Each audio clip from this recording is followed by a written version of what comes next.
Então a leitura da palavra do Senhor.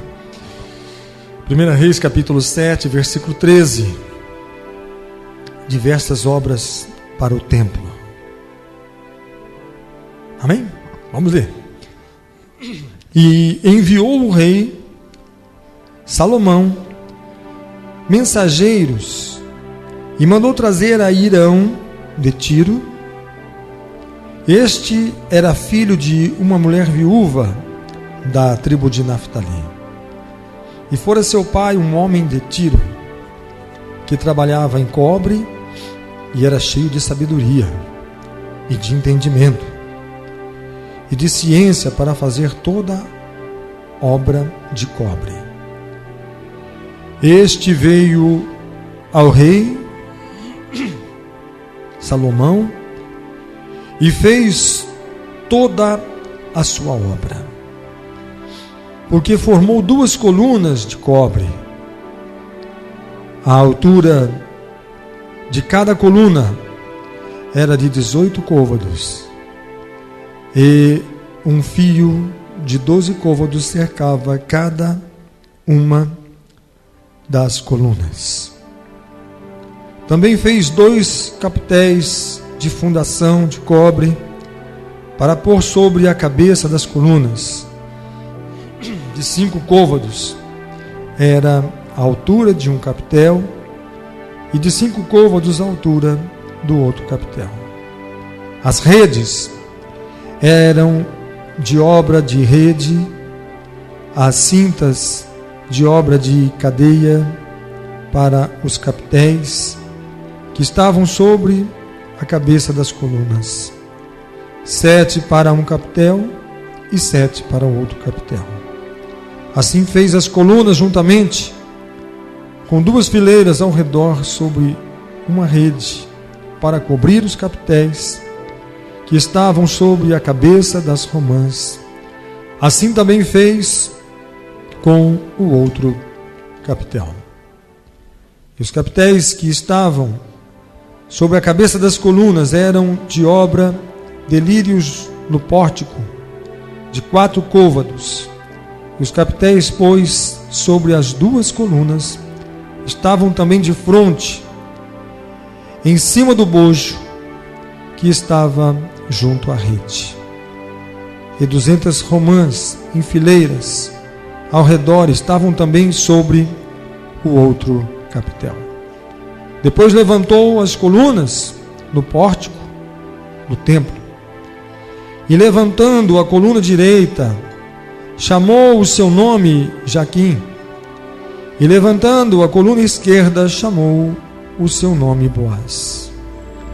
E sobre a cabeça das colunas estava a obra dos lírios. E assim se acabou a obra das colunas. Fez mais um mar de fundição de 10 côvados, de uma borda até a outra borda, redondo ao redor, e de 5 côvados de alto, e um cordão de 30 côvados o cingia ao redor. Amém.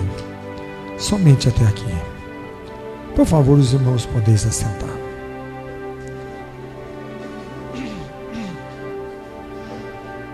Irmãos, eu estava orando e Deus colocou esta palavra no meu coração para que eu pudesse compartilhar nesta noite. E nós precisamos entender várias coisas aqui nesta mensagem. A primeira foi a preparação do templo. E nós precisamos entender e compreender que a obra do Senhor, ela requer pessoas qualificadas, pessoas também capacitadas. Espiritualmente, o Senhor capacita. É Ele que dá o poder e a sabedoria dos céus. Mas nós temos que ter também as nossas habilidades para que o Senhor possa também nos usar. O Espírito de Deus, Ele move sobre cada um de nós. O Senhor nos chama, o Senhor nos coloca propósito nos nossos corações, e creio que todos nós temos talentos para oferecer ao Senhor, dádivas para oferecer ao Senhor. Quando nós nos propomos a adorar ao Senhor, para a boa obra do Senhor, o Senhor, Ele está em busca também de pessoas que tenham as suas qualidades, as suas dádivas para oferecer. Vou dar um exemplo. Por exemplo, um músico, né? A obra de Deus, o músico, os levitas que louvam, que adoram o Senhor. Mas se eu pegar qualquer pessoa e colocar um instrumento na mão dele, com certeza ele não vai conseguir tirar uma melodia, não vai conseguir tirar um acorde. Por quê? Porque ele não tem conhecimento, ele é leigo naquilo. Assim, é necessário que ele passe por um aprendizado, é necessário que ele passe por uma formação, para que ele possa ser qualificado para aquilo. E assim por diante. Quando nós queremos trabalhar e fazemos alguma coisa, alguém diz: eu vou começar, eu sinto um desejo, um chamado de Deus para que eu possa pregar a palavra de Deus. Então ele começa a estudar, ele faz um estudo, ele começa a se aprofundar em teologia, para ele poder entender e compreender, para ele poder ensinar, para ele poder levar para as pessoas aquilo que realmente Deus deseja que ele faça. Então é um preparo, um aprendizado, e muitas coisas que nós podemos fazer na obra de Deus, para que a obra do Senhor possa crescer, para que a obra do Senhor possa caminhar. Então existem muitas coisas que nós não entendemos muito. Começamos a transmitir cultos, e ninguém aqui entendia nada, né? O único que entende aqui é o Júnior. O Júnior que está entendendo tudo aqui, né? Mas ele também foi se informar, buscar na internet como é que é. Já teve aqui o rapaz lá que deu aqui instruções para ele tomou instruções como fazer, como pessoas que trabalham nessa área. Então deu aqui algumas aulas para ele, para que ele pudesse estar ali procurando fazer de uma melhor forma possível. Mas é importante a gente conhecer, é importante a gente aprender, tomar conhecimento. Por quê? Porque a obra do Senhor, ela necessita, para nós trabalharmos, para nós podermos dedicar na obra do Senhor, e para que a obra do Senhor tenha o seu avanço. Então nós vemos aí que Salomão, construindo o templo, então ele encontra neste homem, diz a palavra do Senhor, que Salomão, o rei, mandou mensageiros e mandou trazer a Hirão de Tiro. E este era filho de uma mulher viúva da tribo de Naftali, e fora o seu pai um homem de Tiro que trabalhava em cobre, e era cheio de sabedoria e de entendimento e de ciência para fazer toda a obra de cobre. Então o que nós vemos? Que aquele Salomão precisava de uma pessoa que tivesse as habilidades para aquele trabalho. Então mandou buscar em Tiro. Infelizmente, aquele homem que era profissional, que sabia toda a ciência em cobre, já tinha morrido. Mas ele tinha passado toda a sua experiência, ele tinha passado tudo aquilo que o seu conhecimento para o seu filho. Então existia em Israel, mandou buscar aquele que pudesse fazer o melhor, pudesse fazer da melhor forma possível. Então ele veio e ele começa a trabalhar na obra, começa a fazer aquelas colunas muito grandes, embora ele tenha conhecimento da arte em fazer, em modelar, em trabalhar, mas ele também precisava de auxiliares, pessoas que carregassem e esticassem cordas e fizessem todo aquele outro trabalho, que precisava de pessoas talvez não tão qualificadas, mas que tivessem forças para poder também ali trabalhar, derreter aquele material e fazer. É uma equipe, não é uma pessoa sozinha que faz, mas uma equipe fazendo aquilo para engrandecer a obra de Deus e o nome do Senhor.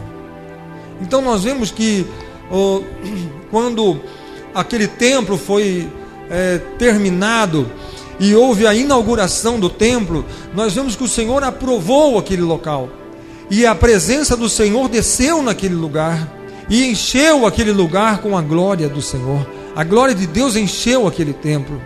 Então nós vemos que, primeiramente, a importância do nosso trabalho, do nosso serviço na obra do Senhor. Todos nós temos papéis importantes na obra do Senhor. Por quê?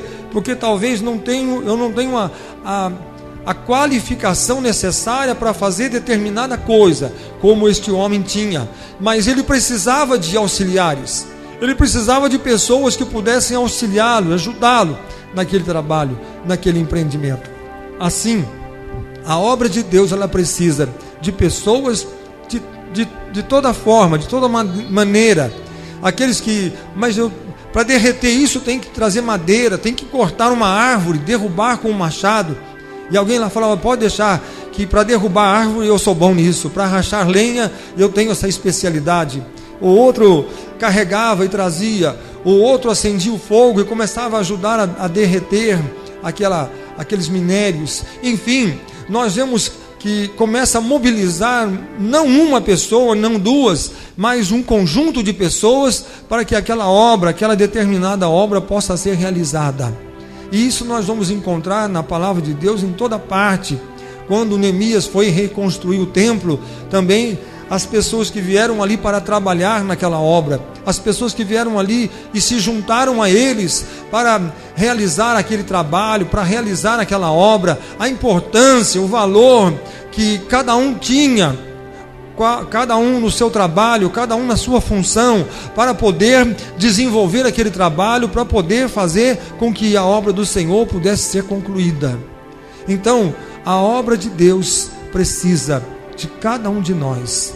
A obra do Senhor precisa, quando o Senhor Jesus disse: a seara é grande e poucos são os trabalhadores, ele disse: rogai ao Senhor da seara para que envie trabalhadores. Nós precisamos de trabalhadores. A obra do Senhor necessita de trabalhadores para que a glória do Senhor seja manifestada.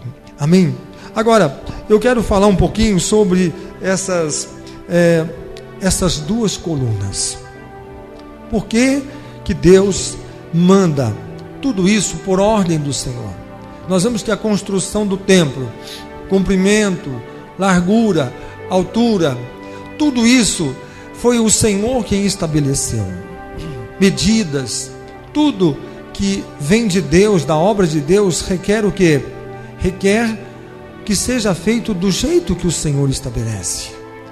Existe um fundamento para nós fazermos. Significa o quê? Que não basta apenas nós fazermos e fazemos de qualquer maneira, mas nós devemos fazer dentro de um princípio. E quando a gente vê que aquele princípio tinha o quê? Medidas para serem estabelecidas. Então, quando começam todo mundo a trabalhar no mesmo, senão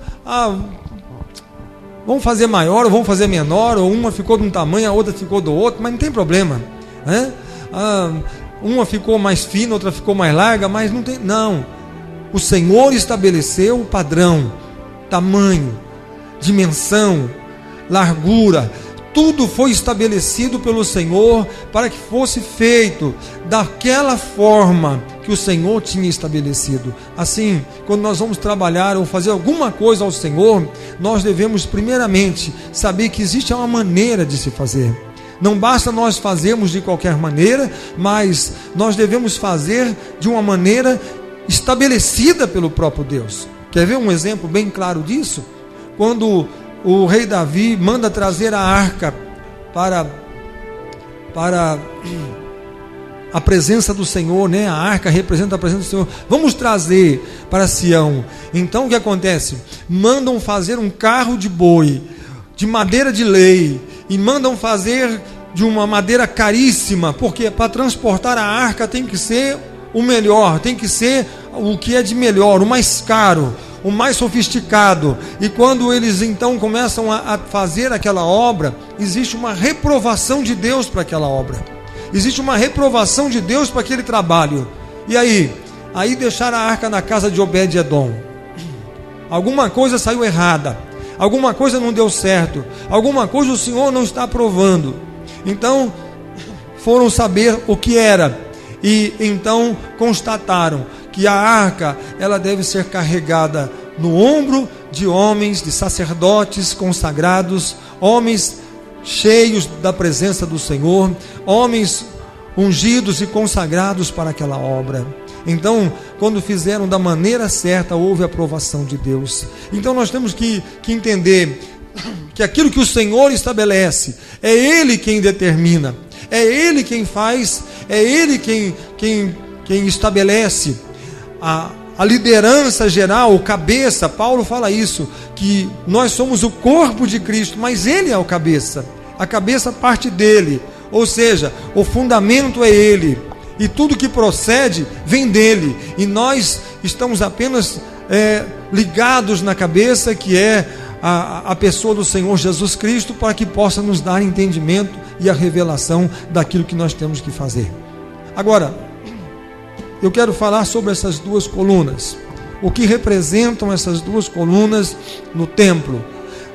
Essas duas colunas, elas foram feitas com um material, porque tinham peças de ouro, tinham peças de prata e tinha peças de bronze, de cobre.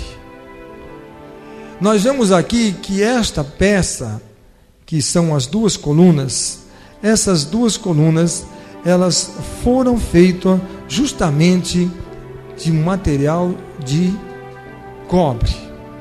Eles não eram material de ouro e também não era material de prata. O cobre seria inferior ao ouro, inferior à prata. Só que tem uma coisa: aquelas duas colunas tinham um significado muito grande no templo, um significado tremendo no templo. Primeira coisa, aquelas duas colunas não serviam para sustentação de nada. A gente vê que geralmente quem vai construir uma casa, vai construir um prédio, obviamente as colunas servem para segurar, para resistência, para travar, para que o peso da construção seja colocado sobre aquelas colunas. Elas são feitas de ferro, de concreto, e a finalidade delas é suportar o peso. Então essas duas colunas que foram feitas, elas não tinham que suportar peso nenhum. Por quê? Porque elas ficavam do lado externo do prédio, do templo, na frente, ficava encostada com a parede frontal, mais a porta e uma coluna de cada lado. E essas duas colunas, elas ficavam ali, mas sem o trabalho de sustentação de nada. Ela não estava ali para que o prédio pudesse estar fortificado sobre ela. Não, elas estavam ali apenas para decoração. Elas estavam ali apenas de enfeite. E alguém fala assim: mas por que quando foi escolher um enfeite, então já não escolheu de ouro? Já que é para enfeitar, vamos enfeitar com ouro. Vamos fazer com um material mais caro, principalmente porque fica na frente do templo, e ela vai, todo mundo que chegar e vai olhar e vai ver aquelas colunas de ouro, e vão ver a riqueza do templo, e vão ver a beleza do templo. Então por que não fizeram de ouro? Porque o Senhor não ordenou que se fizesse de ouro, mas que se fizesse de cobre.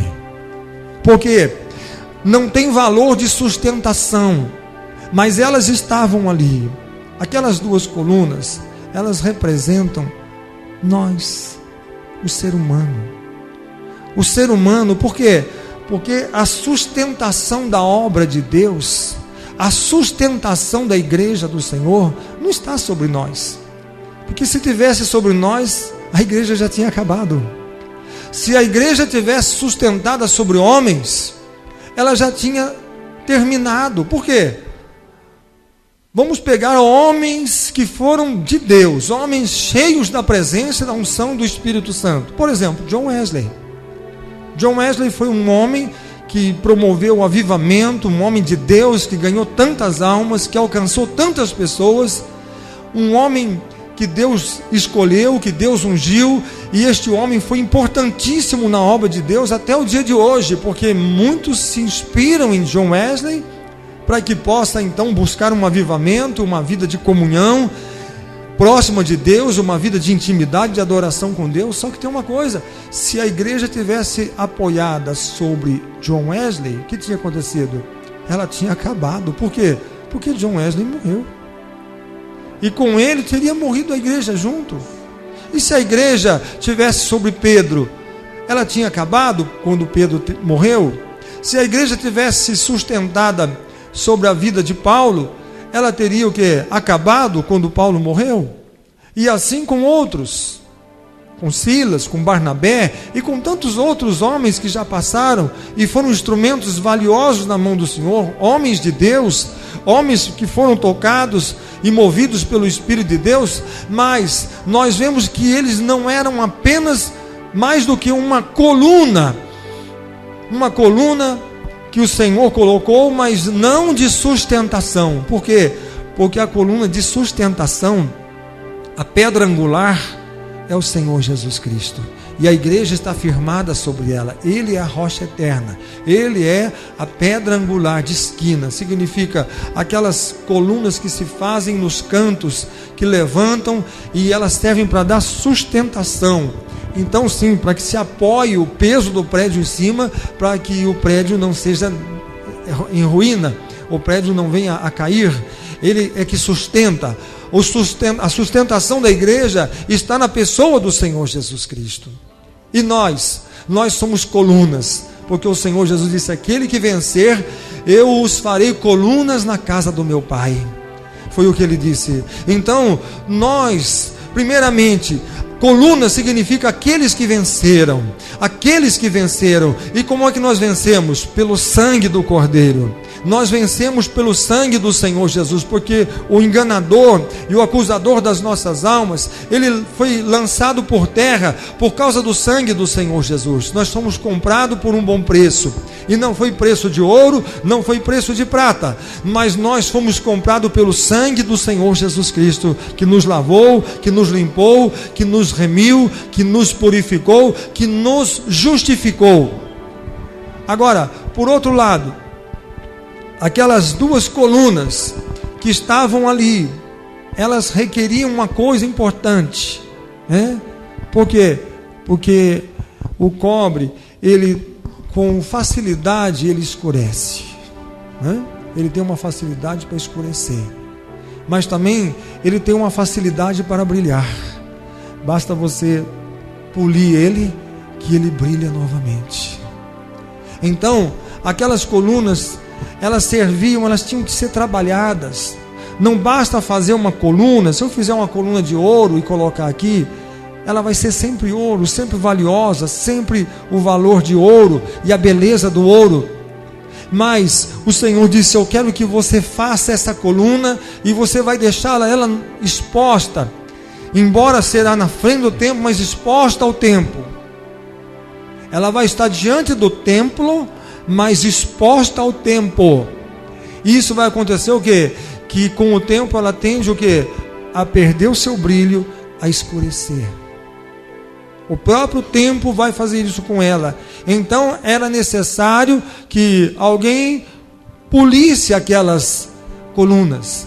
Constantemente elas estavam sendo polidas. E uma vez polida, o que acontecia? Ela voltava a brilhar novamente. Ela ficava a sua beleza novamente. Isso representa, sabe o quê?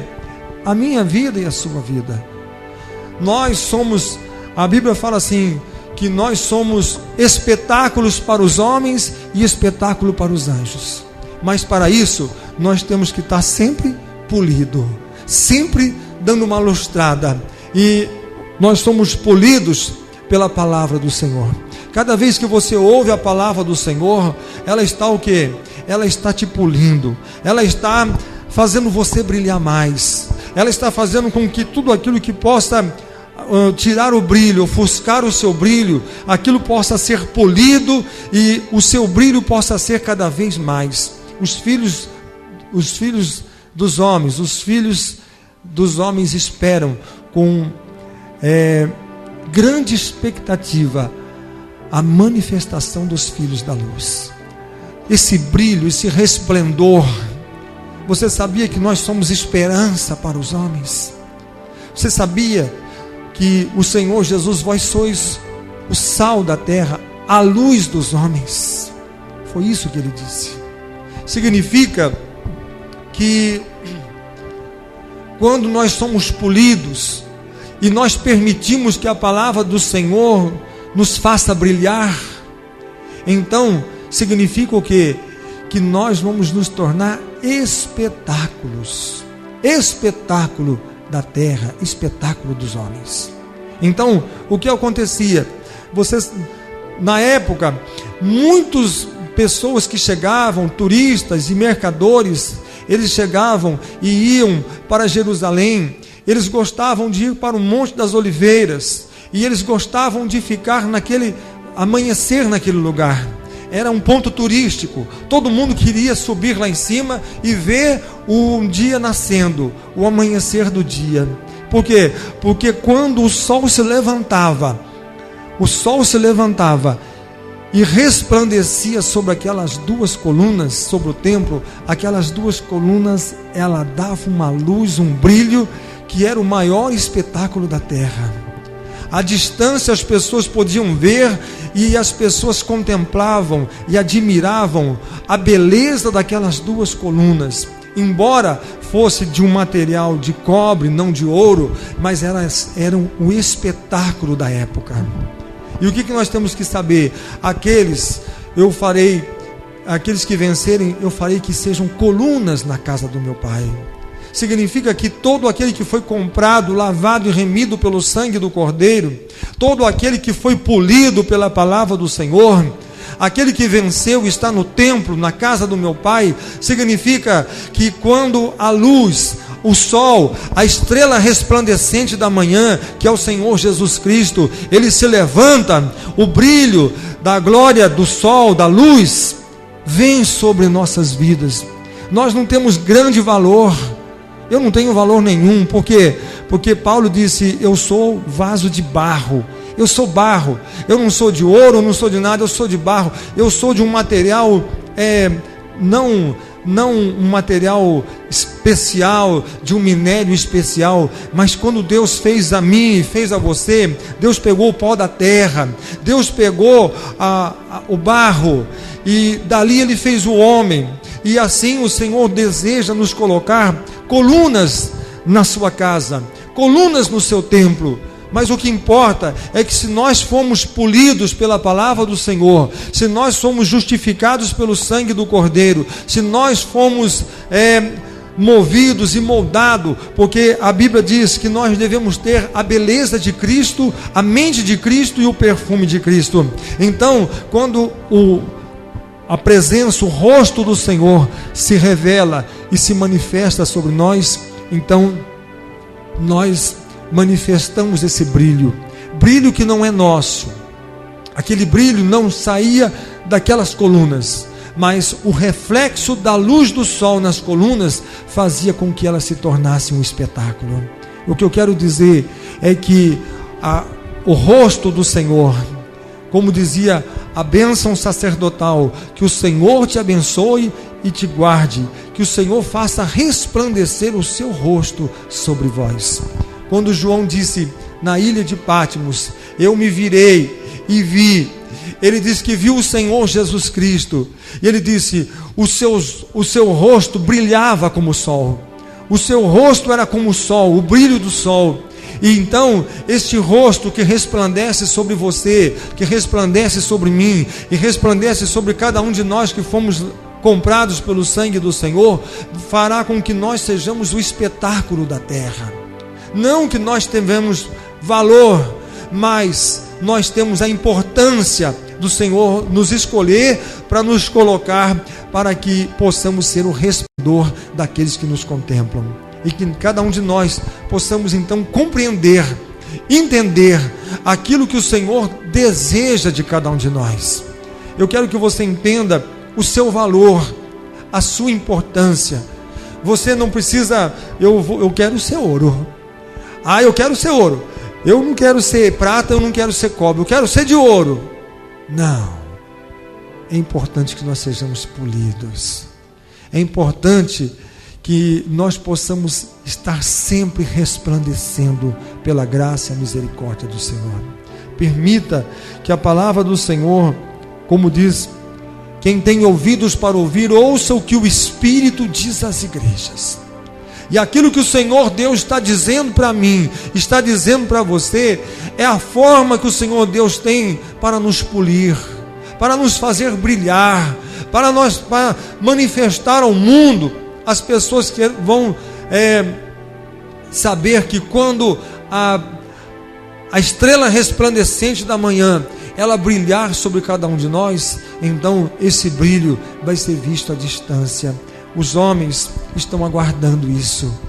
Nós estamos vivendo em tempos de tristeza, de sofrimento, de caos.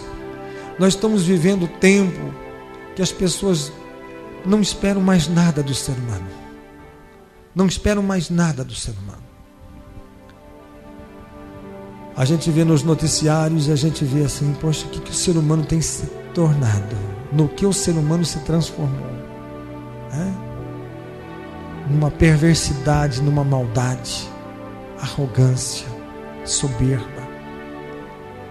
Os homens transformaram-se em gananciosos, porque a vida não vale mais nada. Tira-se a vida de uma pessoa por causa de 30 reais. Pelo contrário, vai roubar alguém, se ele não tiver dinheiro, queima ele vivo. Por quê? Porque ele tinha que ter dinheiro para mim não perder a viagem, de vir trazer, de roubar e ele não ter dinheiro.